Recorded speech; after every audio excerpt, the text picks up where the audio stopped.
Welcome back to the Emperor Atheist channel with your host, the Emperor Atheist. First and foremost, once again, thanks to all my subscribers, especially for those who helped me get past 100 subscribers. That's a great feat, I think. Thanks for sharing and liking my videos as well. And also thanks for your comments, whether positive or negative. I accept it all. It's okay. I understand. I understand that most of the world can't accept truth, and especially if it's a truth going against what you believe and what you've been indoctrinated with all your life. It's a hard transition. It's a hard pill to swallow.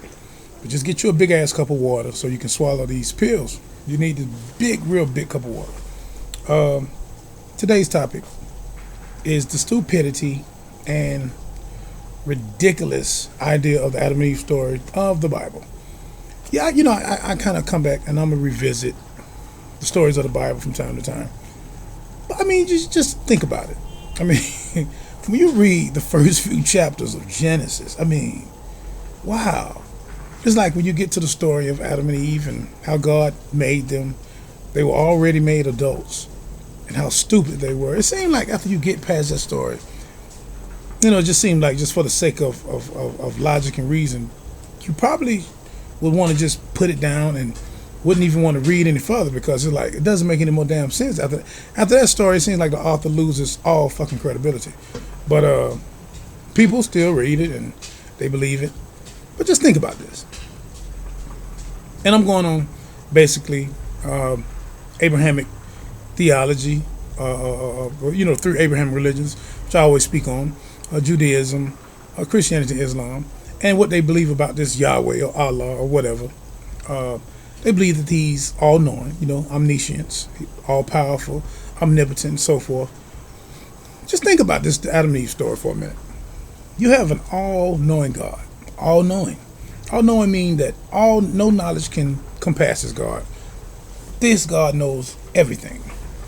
Internet, none of this stuff can touch him. This God knows everything. He's faster than Google. He's faster than the speed of light. This God knows all. But you have to question his motives, if this is true of him. How could he create two grown people somewhere in the garden, wherever it was, Africa, wherever it was? I don't give a damn where it was. I don't think it was anywhere, but he creates two grown people who don't know nothing. So their thinking process is already defaulted, because they know nothing. They don't even know they're naked. And he gives them these rules. Say, hey, I created these particular trees, and this tree is cool for food, but this tree that sits in the middle of the damn garden, don't touch it. Okay, first red flag. First of all, you just created these people. They had nobody else to learn from, right? They had no particular experiences in life. You just made them out of dust, and you so-called took the rib from the man and you made the woman, which y'all know is bullshit. Okay, I hope y'all know that. Then you just throw him in his garden. You tell him, well, don't eat this tree.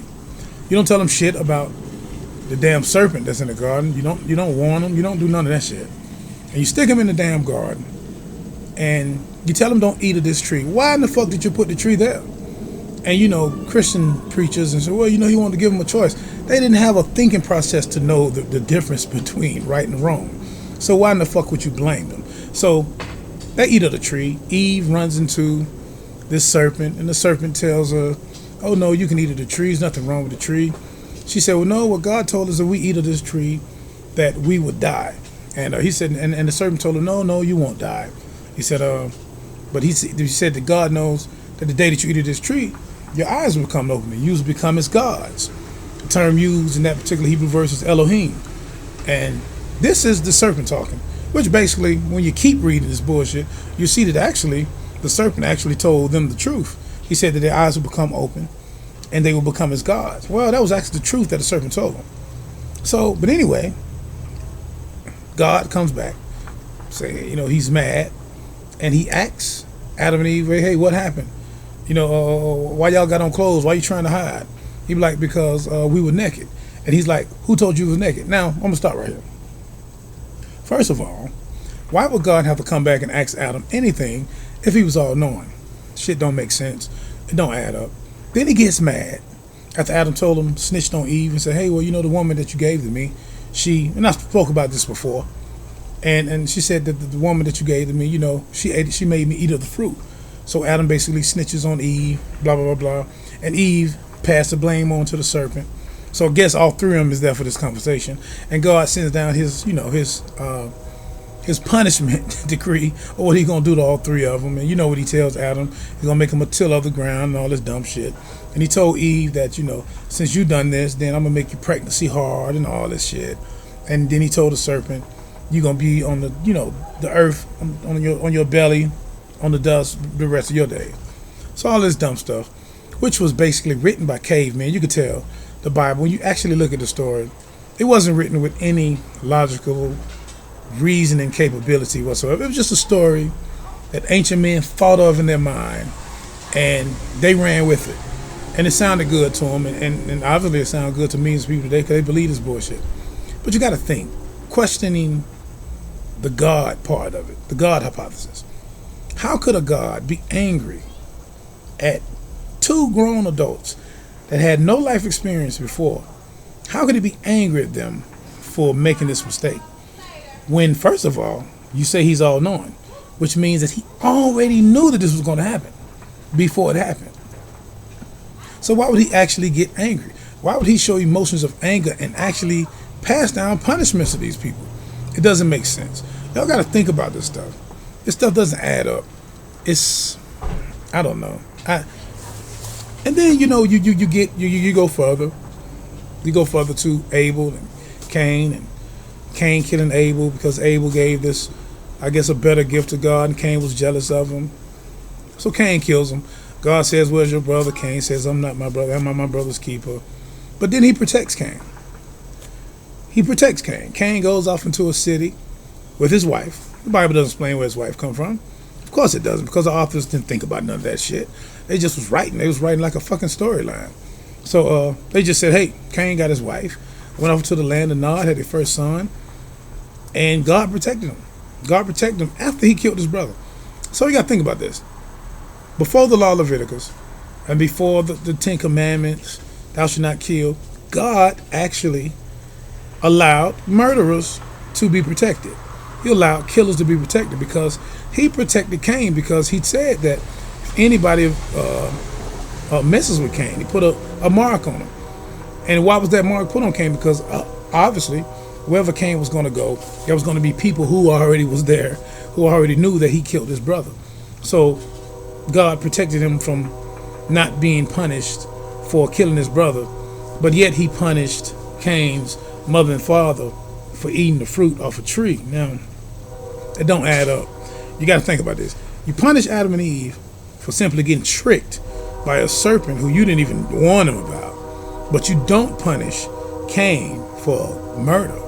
So in actuality, you upheld murder. Then you changed your mind later when Moses and them came along. Then you said, thou shalt not kill. So your God is kind of confused. He's in a very confused state. And I think the Adam and Eve story should be made into comic books. And I think it should be only taught to kids that it is a fake story. It's not real. It's not something that you should put your life on. You definitely shouldn't put your life on this story because it's bullshit. It's a dumb story. It doesn't make any sense. And it kills all of the arguments of your God being all-knowing and all-powerful. Because first of all, if He was all-knowing, He would have already known, like I said, that the serpent was going to trick them anyway. And if you already knew that, and if you say that God didn't know that, then you have to say that your God is not all-knowing. Which means if He's not all-knowing, that means that He shouldn't be called God. And if He was all-powerful, then the serpent should have been there anyway. He should have had the serpent totally separated from the garden. And if you say that He couldn't do nothing with the serpent, or He can't kill the devil or the serpent, whoever he was, then your God can't be all-powerful. So you have some contradictions that you Christians and believers, you just can't seem to escape. And it doesn't make any damn sense. And I don't know what to say about it. It's just bullshit.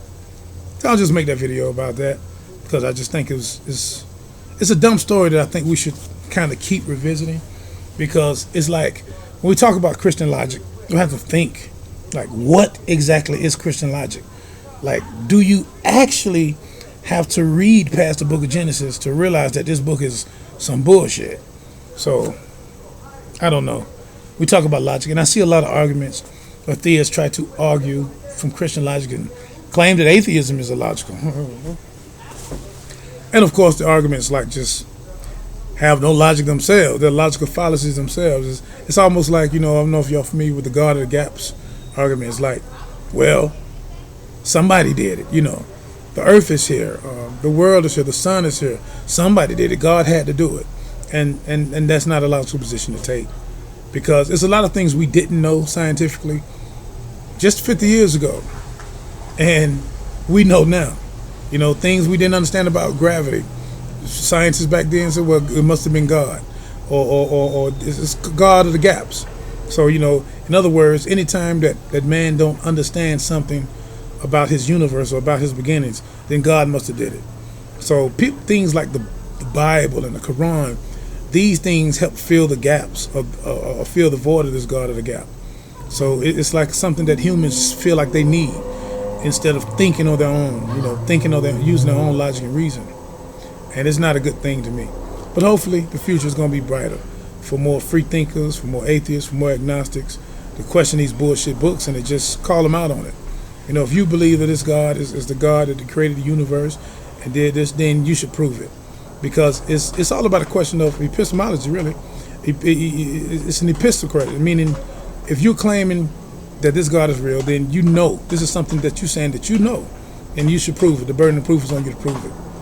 So that's just my catch on the book of Genesis and the Adam and Eve story.